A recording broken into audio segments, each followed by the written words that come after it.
والصلاة والسلام على حبيبه دائما وسرمدا. أما بعد فأعوذ بالله من الشيطان الرجيم. بسم الله الرحمن الرحيم. سل بني إسرائيل كم آتيناهم من آية بينة ومن يبدل نعمة الله من بعد ما جاءته فإن الله شديد العقاب. زين للذين كفروا الحياة الدنيا ويسخرون من الذين آمنوا والذين اتقوا فوقهم يوم القيامة والله يرزق من يشاء بغير حساب. صدق الله العظيم. اللهم صل على محمد النبي الأمي وعلى آله وأصحابه وبارك وسلم. رب زدني علما. اللهم أرنا الحق حقا وارزقنا اتباعه وأرنا الباطل باطلا وارزقنا اجتنابه. سورہ بقرہ آیت نمبر 211 ہے. رکوع نمبر 26 ہے. سل بنی اسرائیل کم آتیناہم من آیت بینہ. بنی اسرائیل سے پوچھو ہم نے ان کو کتنی ساری کھلی نشانیاں دی تھیں. وَمَن يُبَدِّلْ نِعْمَةَ اللَّهِ مِن بَعْدِ مَا جَاءَتْهُ. اور جس شخص کے پاس اللہ کی نعمت آ چکی ہو پھر وہ اس کو بدل ڈالے فَإِنَّ اللَّهَ شَدِيدُ الْعِقَابِ. تو اسے یاد رکھنا چاہیے کہ اللہ کا عذاب بڑا سخت ہے. سل بنی اسرائیل. سل یہ سوال سے ہے، امر کا صیغہ ہے، واحد مذکر حاضر کا. سل پوچھو. سوال کہتے ہیں کسی چیز کی معرفت حاصل کرنے کے لیے درخواست کرنا، کسی چیز کے بارے میں جاننے کے لیے درخواست کرنا، کسی سے کوئی اپیل کرنا، اسے سوال کہتے ہیں. تو سل کے معنی پوچھو، سوال کرو. بنی اسرائیل، بنی اسرائیل سے لفظ پہلے کئی بار گزر چکا ہے. قرآن کریم میں بنی کا لفظ 162 بار آیا ہے، اور بنی یہ ابنن کی جمع ہے، بیٹوں کو کہتے ہیں. ابن ایک بیٹا، بنی بیٹے. اور اسرائیل اس کے بارے میں بھی ہم پڑھ چکے ہیں، حضرت یعقوب علیہ السلام کا لقب تھا. قرآن کریم میں 43 بار اسرائیل کا لفظ آ چکا ہے. تو آپ پوچھئے بنی اسرائیل یعنی یعقوب علیہ السلام کی اولاد سے. کم آتیناہم، کم یہ استفہام کے لیے آتا ہے، کبھی پوچھنے کے لیے، اور کبھی یہ کم خبریہ ہوتا ہے، خبر دینے کے لیے. یعنی کبھی ہم پوچھتے ہیں کسی سے کہ بھئی آپ کے پاس کتنے روپے ہیں، اور بعض اوقات کہا جاتا ہے کہ بھئی کتنی بڑی، تو یہاں پہ یہ خبر دی جاتی ہے کہ یہ بہت بڑی مقدار میں یہ چیز اس کے پاس موجود ہے. تو کم یہاں پہ جو آیا ہے، کم آتیناہم، ہم نے ان کو کتنی ساری کھلی نشانیاں دی تھیں، یعنی بہت زیادہ دی ہیں. اور اسی طرح قرآن کریم میں ایک اور جگہ پہ ہے کم من قریۃ اہلکناہا. اسی سے ملتا جلتا لفظ ہے. اگر کم کاف کے اوپر ہم پیش پڑھیں کم، یہ عربی میں آستین کو کہا جاتا ہے، کم. اور یہ کاف کے نیچے اگر زیر پڑھیں کم، تو یہ پھل کے چھلکے کو کہا جاتا ہے. قرآن کریم میں یہ لفظ کم، اس کی جمع بھی استعمال ہوئی ہے. وَالنَّخْلُ ذَاتُ الْأَكْمَامِ، یہ اکمام یہ کم کی جمع چھلکے کو کہا جاتا ہے. تو کم من آیت بینت، آیت کے معنی نشانی، آیت کے معنی قرآن کریم کی آیت، اور آیت کے معنی معجزہ. یہ تینوں معنی قرآن کریم کے اندر آئے ہوئے ہیں. بینت بیان سے ہے، واضح کھلی نشانیاں. ومن یبدل، واو کے معنی اور، من جو شخص، یبدل تبدیل کرے، مضارع مجزوم ہے، جو بدل ڈالے، یعنی بجائے شکر کے کفر کرے. نعمت اللہ، اللہ کی نعمت. نعمت سے مراد وہ معجزات جو اللہ تعالیٰ نے ان پر یعنی بنی اسرائیل پر اللہ نے انعامات کیے تھے، اور ان پر نعمت اس لیے کہا گیا کیونکہ وہ ہدایت کا سبب ہیں۔ جتنے بھی معجزے انہیں دیے گئے، نشانیاں دی گئیں، وہ اس لیے تاکہ وہ ہدایت حاصل کریں۔ تو چونکہ ہدایت یہ اللہ کی ایک نعمت ہے، تو اس لیے ان نشانیوں کو، معجزات کو بھی نعمت اللہ کہا گیا۔ ومن يبدل نعمت اللہ من بعد اس کے ما جاءت ہو، جاءت واحد مؤنث کا صیغہ ہے کہ آئی ان کے پاس وہ چیزیں، یعنی وہ نشانیاں، وہ نعمت ان کے پاس آ چکی۔ فإن اللہ، پس بے شک اللہ، شدید ان کے معنی سخت، عقاب کے معنی عذاب، تو یقیناً اللہ سخت عذاب دینے والا ہے، اللہ کا عذاب بڑا سخت ہے۔ سب سے پہلے آیت کریمہ کا ماقبل کے ساتھ جو ربط ہے اس کی طرف ہم آتے ہیں۔ اس سے پہلے والا جو رکوع تھا 25ویں رکوع کے آخر میں، اس میں هل ينظرون الا ان ياتيهم الله في ظلل من الغمام، کافروں کی طرف سے ایک معجزے کا مطالبہ تھا، اور وہ نبی علیہ السلام سے مسلسل قسم قسم کے معجزے طلب کیا کرتے تھے۔ تو قرآن کریم نے جو ان کے ایک مطالبے کا ذکر کیا ہے سورہ بنی اسرائیل میں، وہ یہ بھی ہے کہ انہوں نے نبی علیہ السلام سے کہا کہ الیاذ باللہ، آپ اللہ سبحانہ و تعالیٰ کو ہمارے سامنے لا کے کھڑا کر دیں، اللہ سبحانہ و تعالیٰ کو لے آئیں ہمارے سامنے، او تأتی باللہ والملائکۃ قبیلا۔ تو اب ان آیات کے اندر اس رکوع کے شروع میں اللہ سبحانہ و تعالیٰ فرما رہے ہیں اگر معجزات طلب کرنے سے کسی کو ہدایت ملتی تو بنی اسرائیل کو سب سے زیادہ مل جاتی، کہ بنی اسرائیل کے پاس سب سے زیادہ معجزات آئے۔ جبکہ دوسرا ربط یہ بھی لکھا ہے کہ اس آخری آیت کریمہ میں، اس سے پہلے والی آیت میں فَاعْلَمُوا أَنَّ اللَّهَ عَزِيزٌ حَكِيمٌ، آیت نمبر 209 کے آخر میں، کہ جان رکھو اللہ سبحانہ و تعالی عزیز غالب ہیں، حکیم حکمت والے ہیں، کہ اللہ کا اقتدار بھی کامل ہے اور اللہ سبحانہ و تعالی کی حکمت بھی کامل ہے۔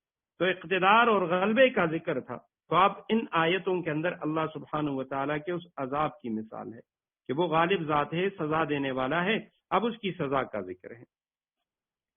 تو فرمائے کہ بنی اسرائیل سے آپ پوچھئے کہ ان کے پاس کتنی نشانیاں آئیں، کتنی نشانیوں سے مراد بہت زیادہ نشانیاں آئیں، اور ان میں جو بڑی بڑی نشانیاں تھیں، معجزات، حضرت موسیٰ علیہ السلام کی لاٹھی، ان کی عصا، اور اسی طرح سمندر میں ان کے لیے راستہ بنایا گیا، پتھر سے 12 چشمے جاری ہوئے، بادلوں نے ان پر سایہ کیا، اور من و سلوہ کا نزول ہوا، یہ تمام نشانیاں ان کے پاس آئیں۔ اور اس کے بعد فرمایا کہ وَمَن يُبَدِّلْ نِعْمَةَ اللَّهِ، جس نے تبدیل کیا اللہ کی نعمت کو۔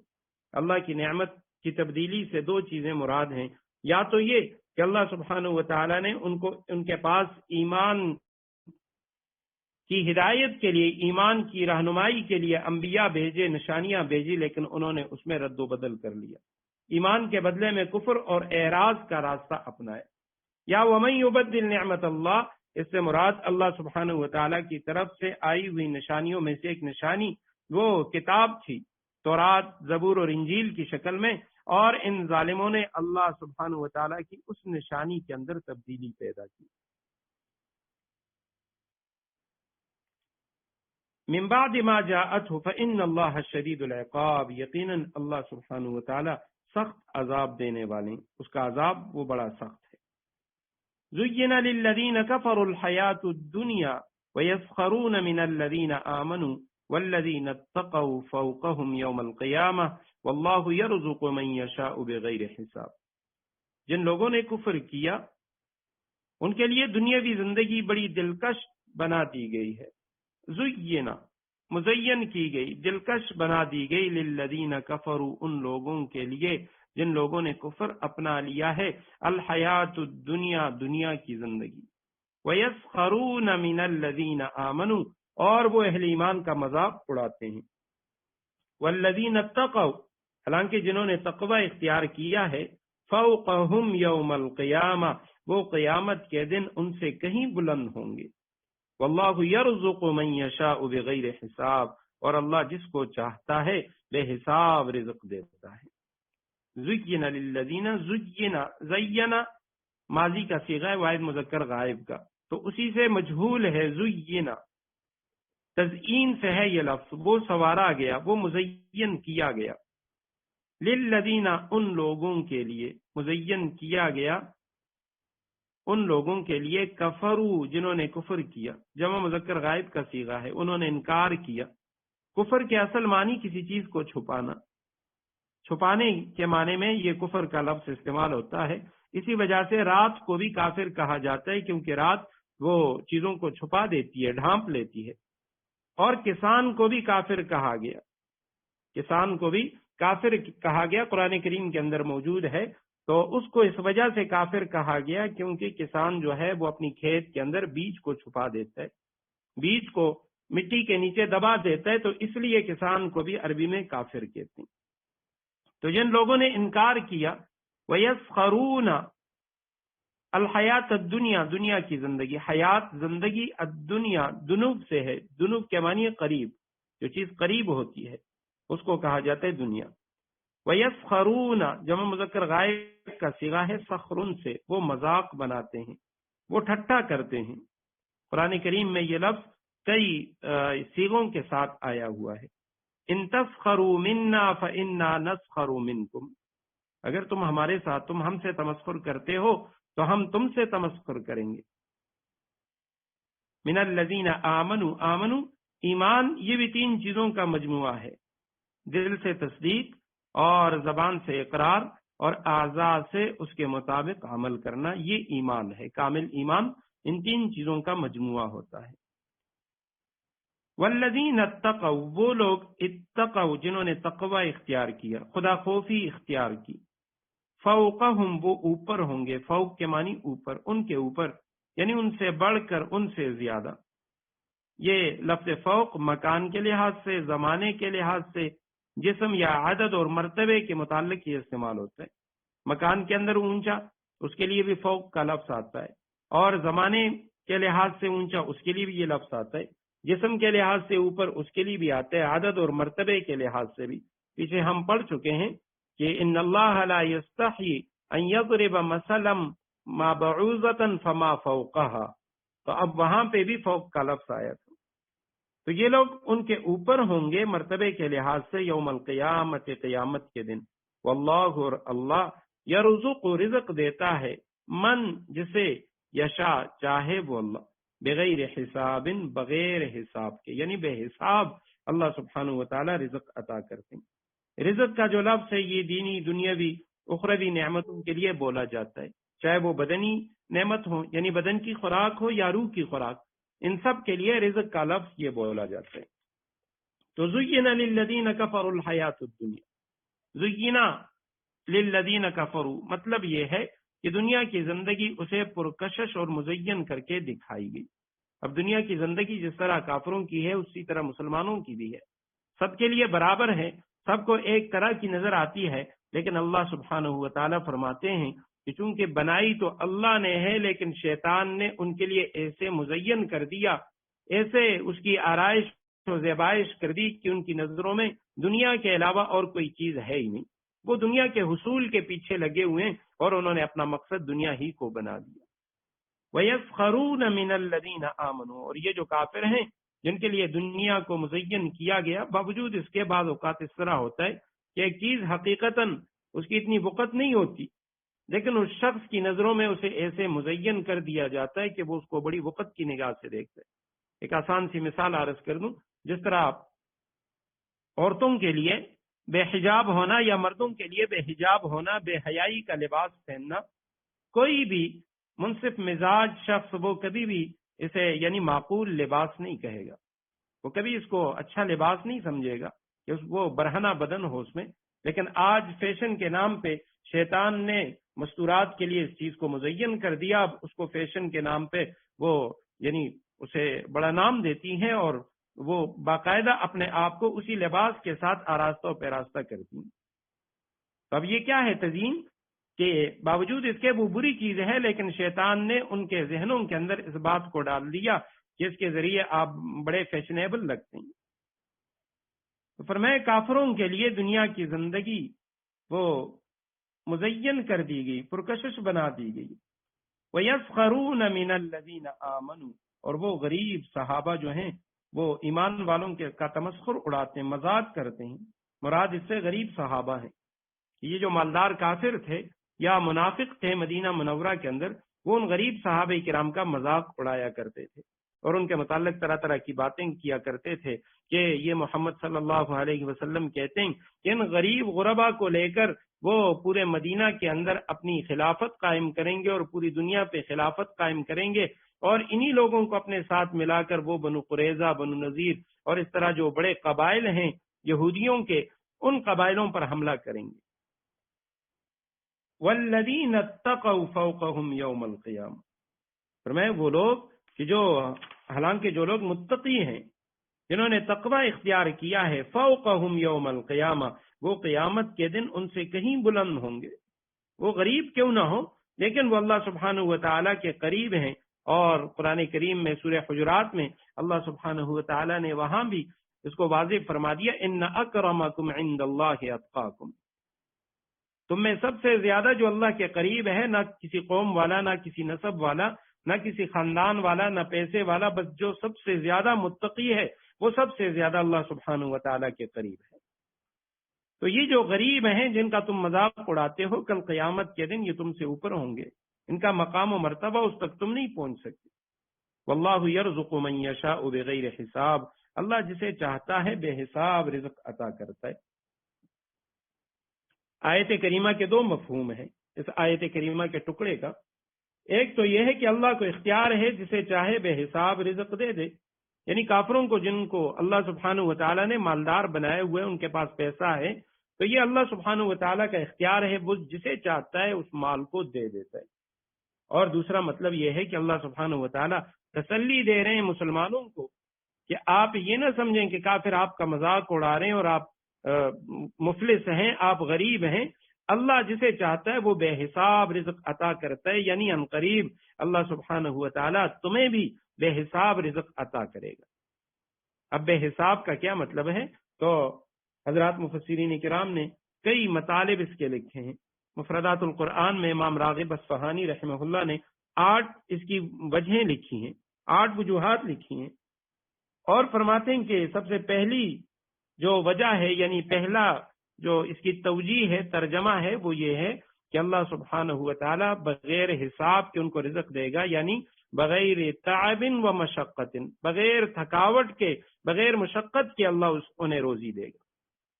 اور دوسرا معنی یہ ہے کہ بغیر حساب، بے گنتی اور بے حساب عطا کرے گا، جو گننے میں نہیں آئے گا، ایسا مال اور ایسا رزق اللہ سبحانہ و تعالیٰ عطا فرمائیں گے۔ اور تیسرا مطلب یہ لکھا ہے کہ بغیر مطالبت، بغیر بندوں کے مانگنے کے، بغیر مطالبہ کرنے کے، اللہ سبحانہ و تعالیٰ اپنی طرف سے انہیں یہ رزق عطا فرمائیں گے۔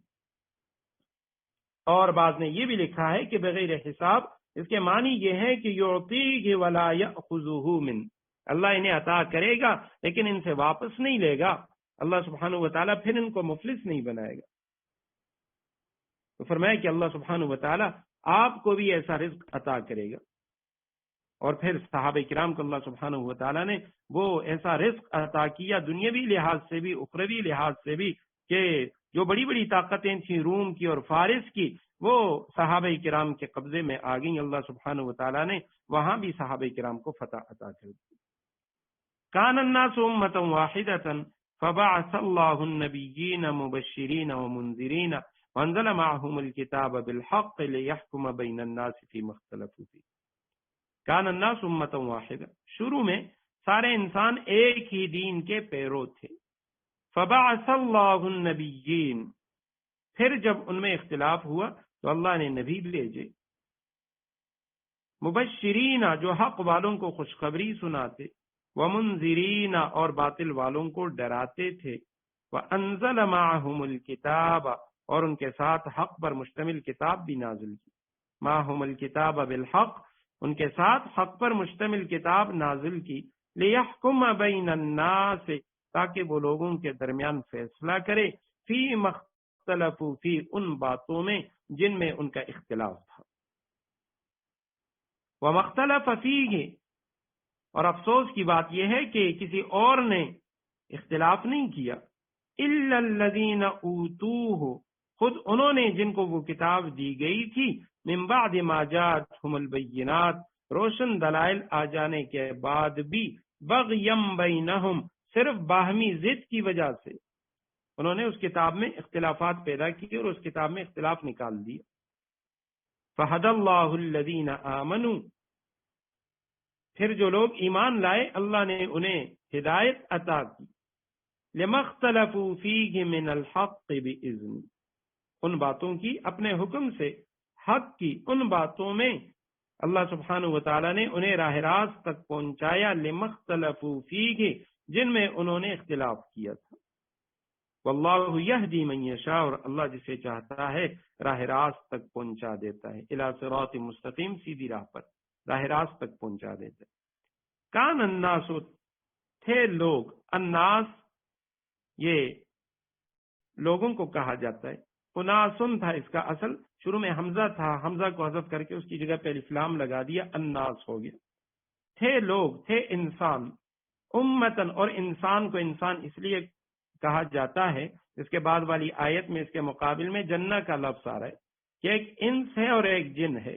انس کے ایک معنی یہ ہے کہ وہ مخلوق جو مرئی ہے، نظر آنے والی مخلوق ہے، اسے انسان کہا جاتا ہے، جو نظر آتی ہے، اور اس کے مقابلے میں جن ہے، جن کا ایک معنی یہ ہے کہ جو نظر نہ آئے، تو چونکہ جنات ہمیں نظر نہیں آتے اس لیے جنات کو جنات کہا جاتا ہے۔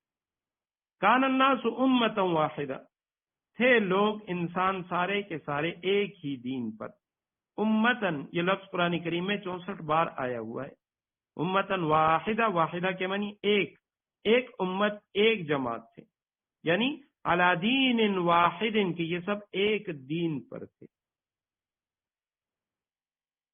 فبعث اللہ النبیین، پس بھیجا اللہ نے، بعثہ کے معنی واحد مذکر غائب کا صیغہ ہے، اللہ نے بھیجا النبیین، نبیون کی جمع ہے، نبی کہتے ہیں خبر دینے والے کو، اور اس کے ساتھ ایک اور لفظ ہے رسول، رسول کے معنی ہے بھیجا ہوا۔ مبشرین، خوشخبری سنانے والے، ومنذرین، اور ڈرانے والے۔ انذار کے معنی خبردار کرنا، ویسے عام طور پہ اس کا معنی ڈرانے والا کیا جاتا ہے، لیکن انذار کا اصل معنی خبردار کرنے والا، کہ وہ خوشخبری بھی سناتے ہیں، اور ساتھ ومنذرین، وہ جو جہنم ہے اس سے خبردار بھی کرتے ہیں، اللہ کے عذاب سے لوگوں کو خبردار بھی کرتے ہیں۔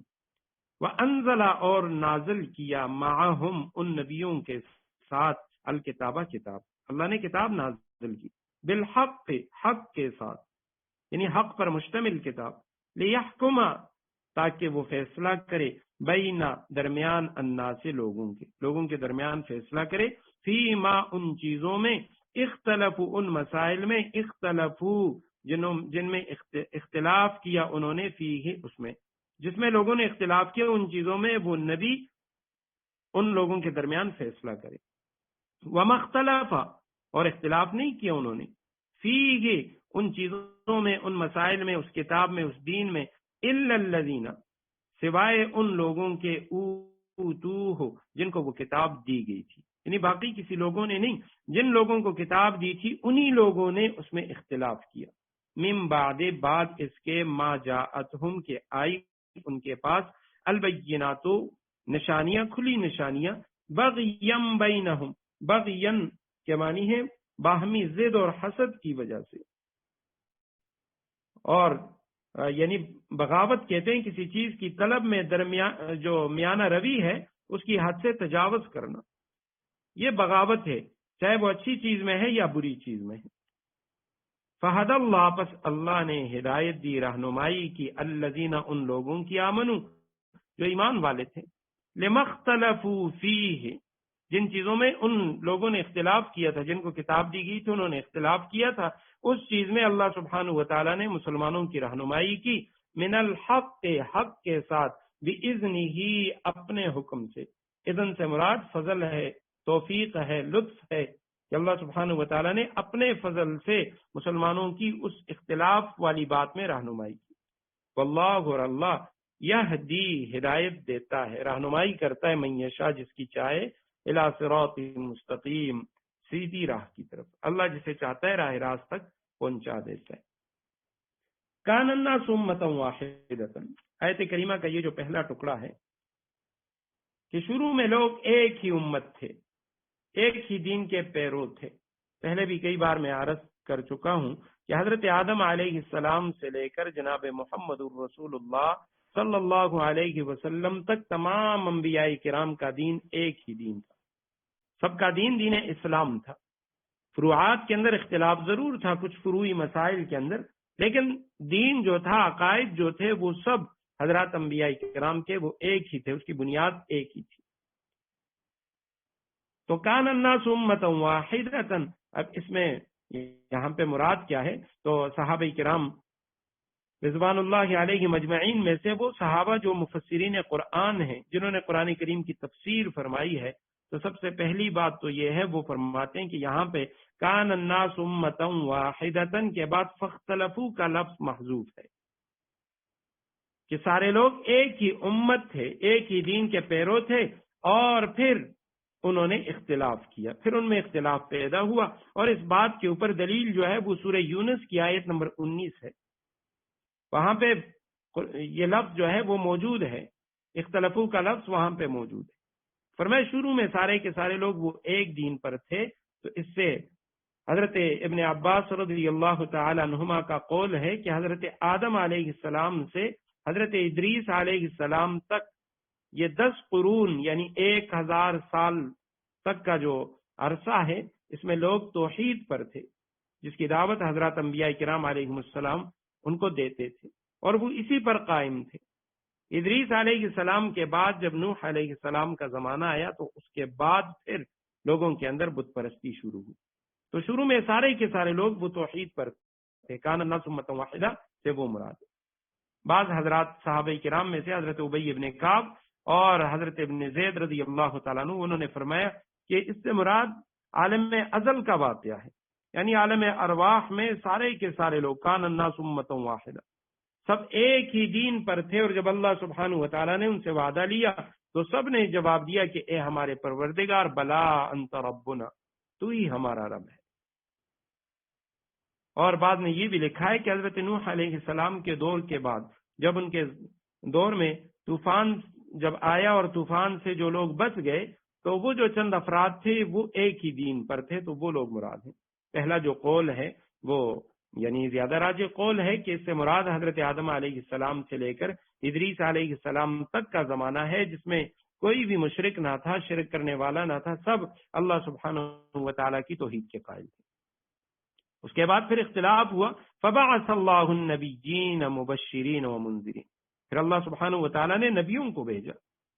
اب ان نبیوں کا کام کیا تھا؟ مبشرین، نیکوکاروں کو، ایمان والوں کو وہ جنت کی خوشخبریاں سناتے تھے، ومنذرین، اور کافروں کو وہ جہنم، اللہ کے عذاب سے خبردار کیا کرتے۔ وانزل معهم الکتاب، اور ان حضرات انبیاء کرام علیہم الصلوات کے ساتھ کتابیں بھی نازل ہوئیں۔ مسند احمد کی روایت ہے، آپ علیہ السلام سے جب پوچھا گیا کہ یا رسول اللہ تمام انبیاء کرام کی تعداد کتنی ہے، تو آپ صلی اللہ علیہ وسلم نے فرمایا کہ 1,24,000 کم و بیش، یہ تمام حضرات انبیاء کرام کی تعداد ہے، اور ان میں سے 313 وہ رسول ہیں، 313 رسول ہیں، اور 1,24,000 یہ کم و بیش کل انبیاء کرام ہیں۔ اور ایک روایت میں آپ صلی اللہ علیہ وسلم نے فرمایا کہ اللہ سبحانہ و تعالیٰ نے 104 کتابیں نازل فرمائیں، 4 جو مشہور کتابیں ہیں یہ، اور اس کے علاوہ 100 جو ہیں وہ صحائف تھے۔ وانزل معهم الکتاب بالحق، اللہ سبحانہ و تعالیٰ نے ان انبیاء کرام کے ساتھ کتابیں بھی نازل کی، بالحق، جو حق پر مشتمل تھی، لیحکم بین الناس فیما اختلفوا فیہ، تاکہ وہ لوگوں کے درمیان فیصلہ کریں۔ حکم، حاکم کے اصل معنی ہے فیصلہ کرنے والا، لوگوں کے درمیان فیصلہ کریں، فیما اختلفوا فیہ، ان چیزوں میں جن میں ان لوگوں نے اختلاف کیا۔ وما اختلف فیہ، اور حضرات انبیاء کرام علیہم الصلوات و تسلیمات کے بارے میں یہ بات بھی یاد رکھنی چاہیے کہ جس طرح سب کا دین ایک تھا، تو یہ جو وقتاً فوقتاً حضرات انبیاء کرام علیہم الصلوات آئے، ان کو اللہ سبحانہ و تعالیٰ نے کتابیں دیں، تو علماء نے لکھا ہے کہ اس کی مثال ایسی ہے کہ تمام کتابیں وہ اللہ ہی کی طرف سے تھیں، لیکن جس دور میں جس چیز کی زیادہ ضرورت تھی اللہ سبحانہ و تعالیٰ نے اس نبی کو بھیجا اور اس کو اس طرح کی کتاب دی. جس طرح کوئی بندہ بیمار ہو جاتا ہے، بدن پہ مختلف بیماریاں آتی ہیں، صحت تو ایک ہی ہے لیکن بیماریاں مختلف ہیں. اب کبھی ایک بیماری ہوتی ہے تو کسی ایک ڈاکٹر کے پاس جاتے ہیں، دوسری بیماری کے لیے دوسرے ڈاکٹر کے پاس. تو اسی طرح فرمایا کہ امت کے اندر جب کوئی ایک بیماری آئی تو ایک نبی آئے، کتاب لے کر آئے. کچھ وقت کے بعد کچھ اور بیماریاں، کسی اور علاقے میں کوئی اور بیماریاں تھیں تو وہاں کسی اور نبی کو بھیجا گیا اور کوئی اور کتاب ان کو دی گئی، اور آخر میں ایک ایسے نبی کو بھیجا گیا، ایک ایسی کتاب انہیں دی گئی کہ جس کے اندر تمام انسانوں کی تمام جو روحانی بیماریاں ہیں ان سب کا علاج وہ موجود ہے.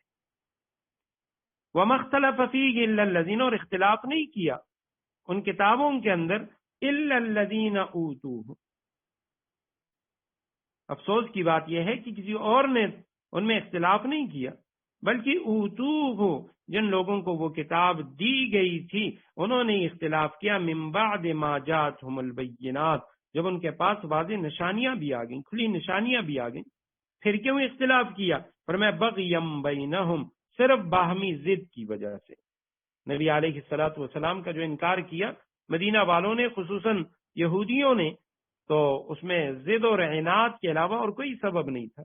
اوس اور خزرج کے ساتھ ان کی لڑائیاں ہو رہی تھیں کئی سالوں سے، تو جب بھی وہ اوس اور خزرج کے ساتھ ان کی لڑائی ہوتی تو وہ یہی کہا کرتے تھے کہ اب ان قریب دنیا میں اللہ کے آخری نبی آنے والے ہیں، اور جب اللہ کے وہ رسول آئیں گے تو ان کے ساتھ مل کر ہم تم مشرکوں کا خاتمہ کریں گے. اور جب پھر جناب محمد الرسول اللہ صلی اللہ علیہ وسلم کی بعثت ہوئی، آپ علیہ السلام مدینہ منورہ تشریف لے گئے، تو اب انہوں نے کہا کہ جی ہم تو بنی اسرائیل ہیں اور یہ نبی بنی اسماعیل میں کیوں آیا، لہذا ہم ماننے کے لیے تیار ہیں. صرف باہمی ضد کی وجہ سے ان لوگوں نے ان کتابوں کے اندر اختلاف کی. بس اللہ نے ہدایت دی، رہنمائی کی ایمان والوں کی ان چیزوں میں لمختلفوا فیہ، جن چیزوں میں ان لوگوں نے اختلاف کیا تھا، اللہ نے ایمان والوں کو اس سے بچا لیا. من الحق بإذنہ، اپنے حکم سے، حق کے ساتھ، اپنے حکم سے حق کی ان باتوں میں اللہ نے ان مسلمانوں کو راہ راست تک پہنچایا. واللہ یہدی من یشاء الی صراط مستقیم، اللہ سبحانہ و تعالی جسے چاہتے ہیں سیدھے راہ کی ہدایت فرما دیتے ہیں. ام حسبتم ان تدخلوا الجنة ولما یأتکم مثل الذین خلوا من قبلکم، مسلمانوں کیا تم نے یہ سمجھ رکھا ہے کہ تم جنت میں یوں ہی داخل ہو جاؤ گے؟ ولما یأتکم مثل الذین خلوا من قبلکم، حالانکہ ابھی تمہیں اس جیسے حالات پیش نہیں آئے جیسے ان لوگوں کو پیش آئے تھے جو تم سے پہلے ہو گزرے ہیں. مستہم البأساء والضراء، ان پر سختیاں اور تکلیفیں آئیں. وزلزلوا، اور انہیں ہلا ڈالا گیا. حتی یقول الرسول، یہاں تک کہ رسول والذین آمنوا معہ، اور ان کے ایمان والے ساتھی وہ بول اٹھے. حتی یقول الرسول والذین آمنوا معہ متی نصر اللہ، اللہ کی مدد کب آئے گی؟ الا، یاد رکھو، سنو، ان نصر اللہ قریب، اللہ کی مدد نزدیک ہے. آیت نمبر 214 ہے. ام حسبتم، کیا تم نے یہ خیال کیا، تم یہ سمجھ بیٹھے ہو، حسبتم کا لفظ حسبان سے ہے، اس کے معنی ہے گمان کرنا. احسب الناس سورہ عنکبوت میں ہے. اسی طرح ایک اور مقام پہ ام حسب الذین یعملون السیئات ولا تحسبن اللہ ام حسبتم ان تدخلوا الجنہ.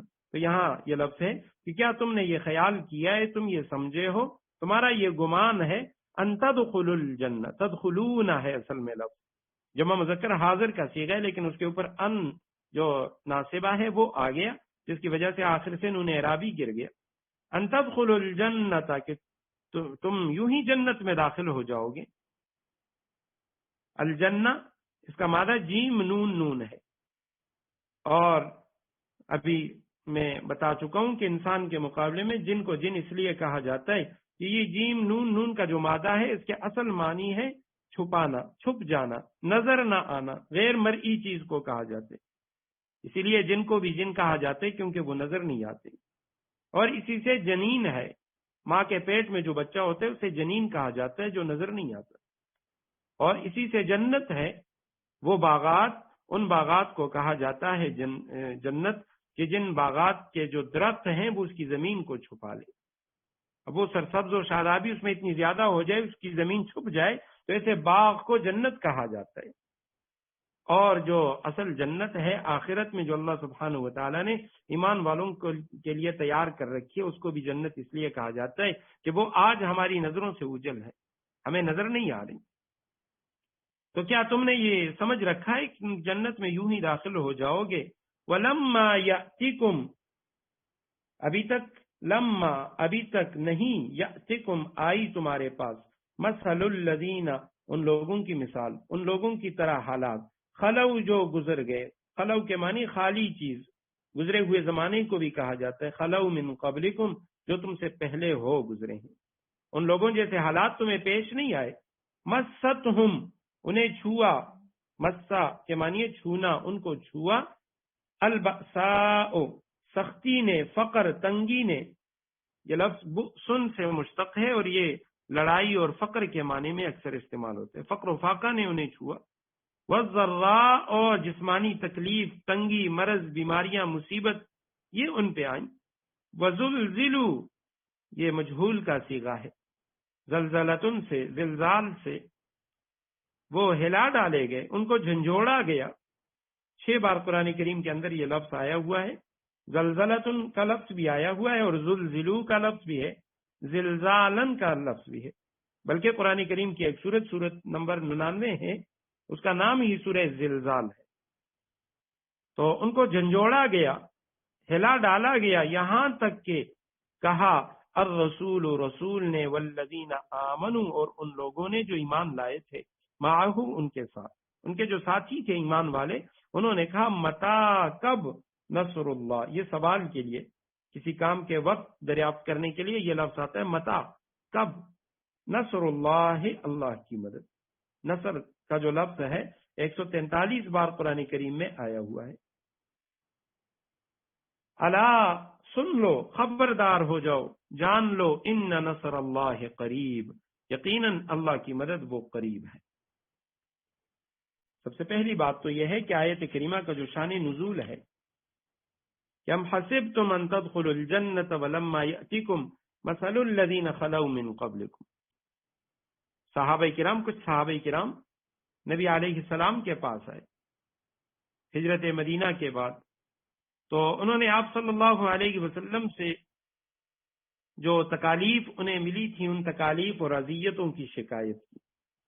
یا رسول اللہ، ہمیں یہ تکالیف ملی ہیں، یہ پریشانیاں آ گئیں، یہ مصائب، مشکلات آ گئے.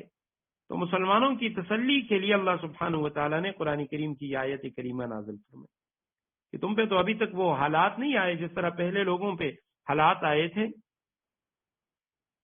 اور خود آپ صلی اللہ علیہ وسلم نے بھی ان صحابہ سے فرمایا کہ تم سے پہلے لوگوں کو ان کے سر سے لے کر پیروں تک آرے سے چیرا گیا اور لوہے کی کنگھی سے ان کے گوشت پوست کو نوچا گیا، لیکن یہ ظلم و تشدد ان کو ان کے دین سے نہیں پھیر سکا.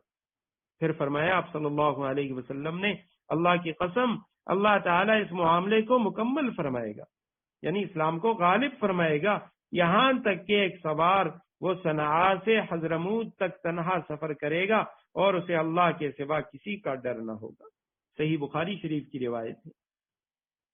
اور آپ علیہ السلام نے ایک اور روایت میں فرمایا کہ اشد الناس بلاء الانبیاء ثم الامثل فالامثل. سب سے زیادہ جو مشکل حالات آتے ہیں، پریشانیاں آتی ہیں، وہ حضرات انبیاء کرام علیہم الصلوات و تسلیمات پہ آتی ہیں.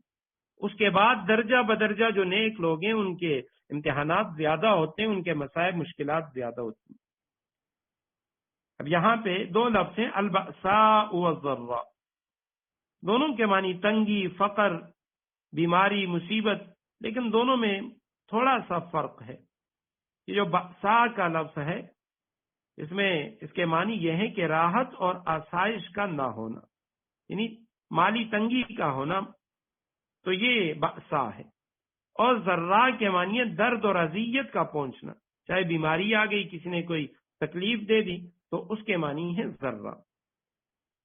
اور یہ مصائب و مشکلات جو آتی ہیں لوگوں کے اوپر، اب اللہ سبحانہ و تعالیٰ بہت سارے ایسے لوگ بھی ہوں گے کہ جن پر کوئی مصیبت نہیں آئے گی، بڑی راحت کے ساتھ وہ دنیا میں اسلام پہ زندگی گزار کے وہ چلے جاتے ہیں اللہ سبحانہ و تعالیٰ کے پاس۔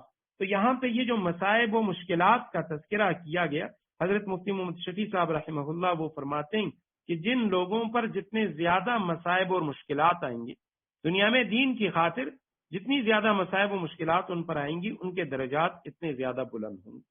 اب جنت تو اللہ سبحانہ و تعالیٰ ہر مومن کو عطا کریں گے، لیکن جنہوں نے جتنی زیادہ سختیاں جھیلی ہیں اتنے ہی ان کے درجات بلند ہوں گے۔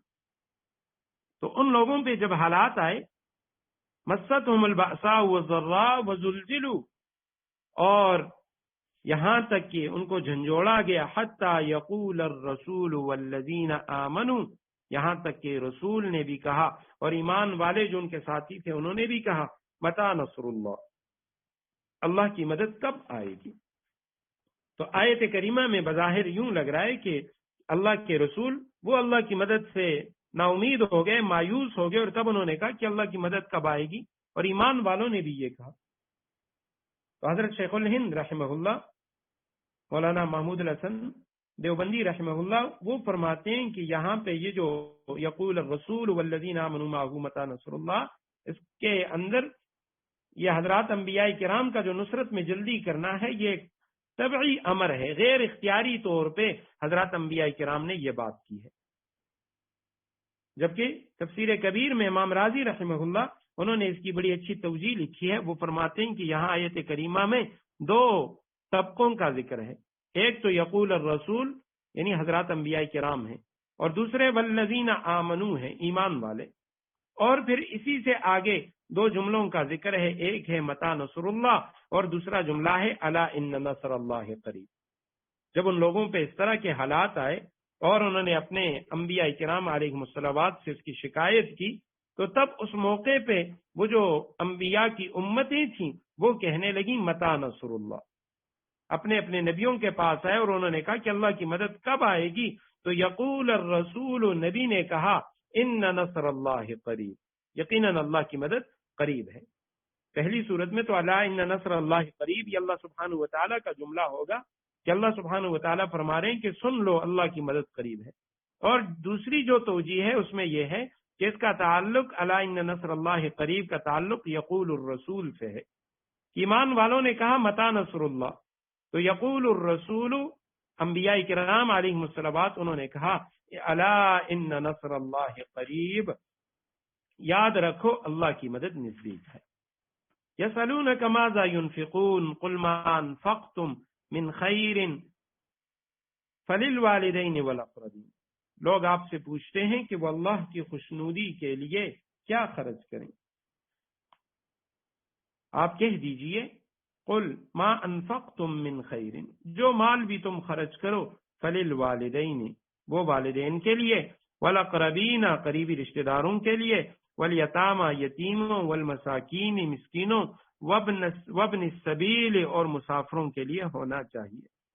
وما تفعلوا من خیر، اور تم بھلائی کا جو کام بھی کرو فإن اللہ بہ علیم، اللہ اس سے پوری طرح باخبر ہے۔ یسألونک، یہ آپ سے سوال کرتے ہیں، 14 سوالات ہم نے اس پہ بات کی تھی کہ صحابہ کرام کی طرف سے نبی علیہ السلام سے جو سوالات ہوئے قرآن کریم میں جن کا تذکرہ ہے وہ کل 14 ہیں۔ تو ان میں ایک سوال یہ بھی ہے، یسألون، یسألون جمع مذکر غائب کا صیغہ، آخر میں کاف ضمیر ہے مخاطب کی، آپ سے یہ لوگ سوال کرتے ہیں ماذا، کیا چیز ہے، کیا ہے، ينفقون وہ خرچ کرتے ہیں، جمع مذکر غائب کا صیغہ ہے، نفق کسی شے کا ختم ہو جانا، چلے جانا، تو یسألونک یہ آپ سے سوال کرتے ہیں ماذا ينفقون کہ اللہ کی خوشنودی کے لیے کیا خرچ کریں، قل آپ کہہ دیجئے ما انفقتم، ما موصولہ وہ جو، انفقتم تم خرچ کرتے ہو، من خیر مال میں سے، خیر کا لفظ قرآن کریم میں جس طرح یہ بہتری کے لیے، بھلائی کے لیے، نیکی اور نیک کام کے لیے، کسی پسندیدہ چیز کے لیے خیر کا لفظ آتا ہے، تو اسی طرح یہ مال کا معنی بھی دیتا ہے۔ سورہ بقرہ کی آیت نمبر 180 میں ہم پڑھ چکے ہیں ان ترک خیرا الوصیہ، کہ اگر کوئی شخص وہ مال چھوڑے تو اس پر وصیت لازم ہے۔ انہ لحب الخیر لشدید، سورہ عادیات کی آیت نمبر 8 ہے، یقیناً یہ لوگ مال کی محبت میں بڑے سخت ہیں، تو وہاں بھی خیر کے معنی مال ہے۔ تو آپ کہہ دیجئے کہ جو بھی مال تم خرچ کرتے ہو فللوالدین، تو آپ کے والدین کے لیے ہونا چاہیے، والاقربین، قریبی رشتہ داروں کے لیے ہونا چاہیے، والیتامى، یتیموں کے لیے۔ یتیم، یتامى، یتیم کی جمع ہے۔ یتیم اس بچے کو کہا جاتا ہے کہ جس کا باپ وہ اس کے بلوغت سے پہلے پہلے فوت ہو جائے، اور انسانوں کے علاوہ باقی جو جانور ہیں ان میں یتیم اس جانور کو کہا جاتا ہے جس کی ماں اس بچے کے بلوغت سے پہلے فوت ہو جائے، وہ یتیم ہے۔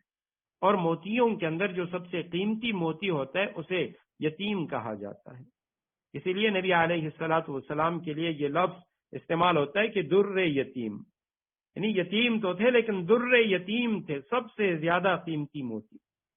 والمساکین، اور مسکین، مساکین مسکین کی جمع ہے۔ مسکین اس شخص کو کہا جاتا ہے کہ جس کے پاس تھوڑا بہت مال ہو، یعنی اس کے پاس مال ہو اگرچہ وہ بالکل یعنی مفلس نہ ہو، ایک فقیر ہے اور ایک مسکین ہے۔ فقیر فقر و فاقے کا مارا ہوا جس کے پاس کچھ بھی نہ ہو، مسکین وہ ہے جس کے پاس تھوڑا بہت مال تو ہے لیکن اس کی اور اس کی اولاد کی جو ضروریات ہیں اس کے لیے پورا نہ ہو۔ وابن السبیل، ابن کے معنی بیٹا، السبیل راستہ، تو ابن السبیل کے معنی راستے کا بیٹا یعنی مسافر۔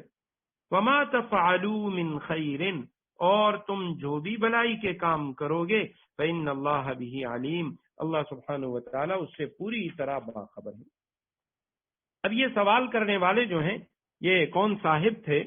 تو صحابہ کرام میں سے تفسیر مظہری میں لکھا ہے کہ حضرت عامر ابن جموح رضی اللہ تعالیٰ عنہ نے یہ سوال کیا تھا، آپ صلی اللہ علیہ وسلم کے پاس آئے اور اس نے سوال کیا کہ یا رسول اللہ ما ننفق من اموالنا وأين نضعها، یا رسول اللہ ہم اپنے مالوں میں سے کیا خرچ کریں اور کہاں پہ خرچ کریں، کن لوگوں پہ لگائیں؟ تو اب انہوں نے دو سوال کیے کہ مال میں سے خرچ کیا کریں اور دوسرا یہ ہے کہ کن لوگوں پر خرچ کریں۔ تو سوال کا جو دوسرا شق ہے اس کا جواب تو صراحت کے ساتھ ہے کہ کن لوگوں پہ خرچ کریں، ان لوگوں کا تذکرہ آیت میں موجود ہے، اور اول جو سوال کا جز ہے تو اس کا جواب وہ ضمناً دیا گیا، وما تفعلوا من خیر، جو بھی تم نیکی کرتے ہو، یعنی جتنا مال بھی تم خرچ کرتے ہو، زیادہ کرو کم کرو، اللہ سبحانہ و تعالیٰ اس سے باخبر ہے، زیادہ کرو گے اخلاص کے ساتھ زیادہ اجر ملے گا۔ یہاں پہ ایک اور بات بھی عرض کروں، عامر ابن جموح رضی اللہ تعالیٰ عنہ نے یہ سوال کیا تھا، اور اکثر ہم دیکھتے ہیں کہ کہیں پہ بھی ہم یعنی کوئی اسلامی کتاب پڑھتے ہیں، قرآن کریم کا ترجمہ پڑھتے ہیں، احادیث کی کتابیں پڑھتے ہیں، تو یہ دو لفظ ہوتے ہیں، ایک عمر کا لفظ ہے اور ایک عامر کا لفظ ہے۔ عمر اور عامر، کیونکہ عربی میں زبر زیر پیش تو نہیں لگائے جاتے، اعراب نہیں لگائے جاتے، تو اس لیے عرب کیا کرتے ہیں کہ وہ عمر اور عامر کے درمیان فرق کرنے کے لیے عامر کے آخر میں واو لگا دیتے ہیں اور اس کو عامر پڑھا جاتا ہے، عمرو نہیں پڑھا جاتا۔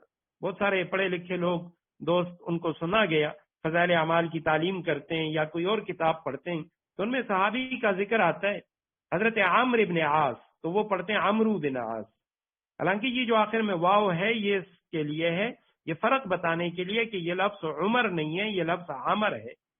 تو اسی طرح عامر ابن جموح، اب عامر کو جب ہم لکھیں گے تو عمر کی طرح لکھیں گے لیکن آخر میں واو ڈال دیں گے تاکہ یہ پتہ چلے یہ عمر نہیں ہے، یہ عامر ہے۔ تو عامر ابن جموح رضی اللہ تعالیٰ عنہ نے سوال کیا یا رسول اللہ ماذا ينفقون، ہم کیا خرچ کریں، اللہ کی خوشنودی کے لیے کیا خرچ کریں، کتنا مال خرچ کریں؟ تو جواب دیا گیا قل، آپ کہہ دیجئے ما انفقتم، جو بھی تم خرچ کرتے ہو، من خیر، مال میں سے، فللوالدین، وہ تمہارے والدین کے لیے۔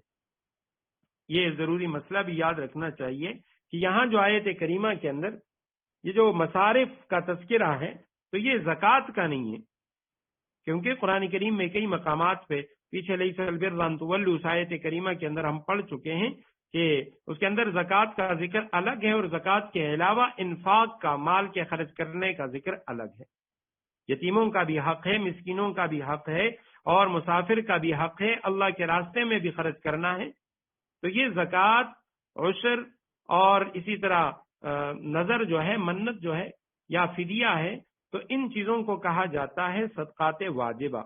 اس کے جو مصارف ہیں وہ الگ ہیں، اس کے جو مصارف ہیں وہ غریب غربا ہیں، اور رشتہ داروں میں سے اصول اور فروع، اصول کہا جاتا ہے ماں باپ، دادا دادی، نانا نانی، اور فروع کہا جاتا ہے بیٹا بیٹی، پوتا پوتی، اور اسی طرح نواسا نواسی۔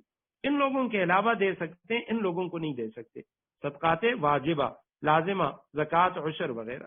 لیکن جو نفلی صدقات ہیں وہ بندہ کسی کو بھی دے سکتا ہے، جس شخص کو بھی دینا چاہے وہ دے سکتا ہے، یہاں تک کہ وہ اس حدیث مبارکہ کا بھی پیچھے ذکر ہو چکا ہے کہ حضرت عبداللہ بن مسعود رضی اللہ تعالیٰ عنہ کی گھر والی نے جب سوال کیا، یا رسول اللہ، کیا میں اپنے شوہر کو اگر صدقہ دوں تو کیا مجھے اس پہ اجر ملے گا؟ تو آپ صلی اللہ علیہ وسلم نے فرمایا اس پہ دوہرا اجر ہے، ڈبل اجر ہے۔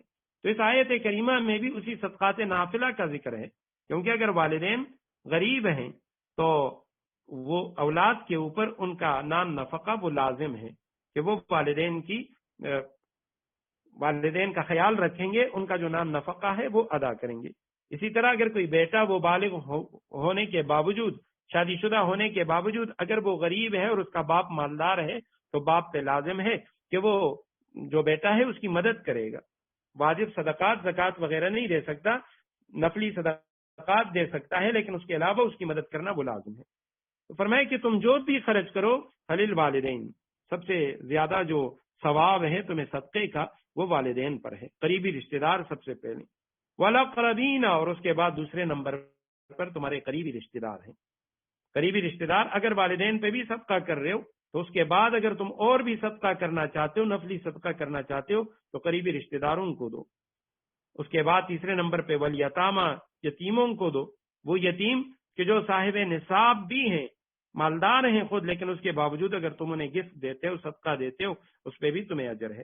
اور اگر وہ صاحب نصاب نہیں ہیں تو ان کو زکوٰۃ بھی دے سکتے ہو۔ والمساکین، اور اسی طرح مسکینوں کو دو، وابن السبیل، اور مسافروں کو دو۔ وما تفعلوا من خیر، اور جو بھی تم نیکی کے کام کرو گے، جو بھی تم بھلائی کے کام کرو گے، فإن اللہ بہ علیم، اللہ سبحانہ وتعالی اس سے پوری طرح باخبر ہیں۔ کتب علیکم القتال، تم پر دشمنوں سے جنگ کرنا فرض کیا گیا، وہو کرہ لکم، اور وہ تم پر گراں ہے، وعسى ان تکرہوا شیئا، اور یہ عین ممکن ہے کہ تم ایک چیز کو برا سمجھو، وہو خیر لکم، حالانکہ وہ تمہارے حق میں بہتر ہو، وعسى ان تحبوا شیئا، اور یہ بھی ممکن ہے کہ تم ایک چیز کو پسند کرو، وہو شر لکم، حالانکہ وہ تمہارے حق میں بری ہو، واللہ یعلم وانتم لا تعلمون، اصل حقیقت تو اللہ جانتا ہے اور تم نہیں جانتے۔ کتب علیکم، کتابت سے ہے، کتبہ معروف کا صیغہ ہے، اور کتبہ مجہول کا صیغہ، لکھا گیا۔ کتبہ کے معنی ہے لکھا، کتبہ لکھا گیا، علیکم تم پر، اور پیچھے کتب علیکم الصیام میں ہم پڑھ چکے ہیں کہ جب یہ کتبہ کے لفظ کے ساتھ اعلیٰ صلہ آئے تو اس کے معنی ہے واجب قرار دینا، فرض کر دینا، فرض کر دیا گیا تم پر، القتال، جہاد، قتال یہ تم پہ فرض کر دیا گیا، وہوا، اور وہ قتال اللہ کے راستے میں لڑنا، کرہن، ناگوار لگتا ہے تمہیں، تم اسے مکروہ جانتے ہو، مشقت کا کام تمہیں نظر آتا ہے، وعسا، اور قریب ہے، ان قریب ہے، ممکن ہے، توقع ہے، یہ تمام اس کے معنی آتے ہیں۔ ان تکرہو، کہ تم ناپسند کرو ایک چیز کو، شیئن کسی چیز کو، وہو، اور وہ چیز خیر بہتر ہو، لکم تمہارے لیے، وعسا، اور قریب ہے، ان تحبوا شیئن، کہ تم کسی چیز کو پسند کرو، وہو شر لکم، اور وہ چیز تمہارے لیے بری ہو، واللہ یعلم وانتم لا تعلمون، اصل حقیقت تو اللہ جانتا ہے اور تم نہیں جانتے۔ یہاں آیت کریمہ کے اندر قتال کی، جہاد کی فرضیت کا ذکر ہے۔ قرآن کریم میں بہت سارے احکامات ایسے ہیں جن کا نزول وہ تدریجاً ہوا، آہستہ آہستہ ان چیزوں کو نازل کیا گیا، ان میں ایک چیز قتال بھی ہے۔ جب تک نبی علیہ الصلوۃ والسلام صحابہ کرام وہ مکہ میں تھے تب تو انہیں حکم تھا کہ بھئی کفو ایدیکم، اپنے ہاتھوں کو روکے رکھو، کوئی کتنا بھی ظلم کرے، کتنے بھی تم پہ وہ ستم ڈھائے، لیکن تم نے مقابلہ نہیں کرنا، تم نے اس پہ ہاتھ نہیں اٹھانا۔ اس وقت حکم یہ تھا کہ اپنے ہاتھوں کو روکے رکھو۔ پھر جب آپ علیہ السلام مدینہ منورہ تشریف لائے، صحابہ کرام مدینہ منورہ آئے، تو سب سے پہلے جہاد کی اجازت کا حکم آیا کہ تمہیں اجازت ہے کہ تم مقابلہ کر لو۔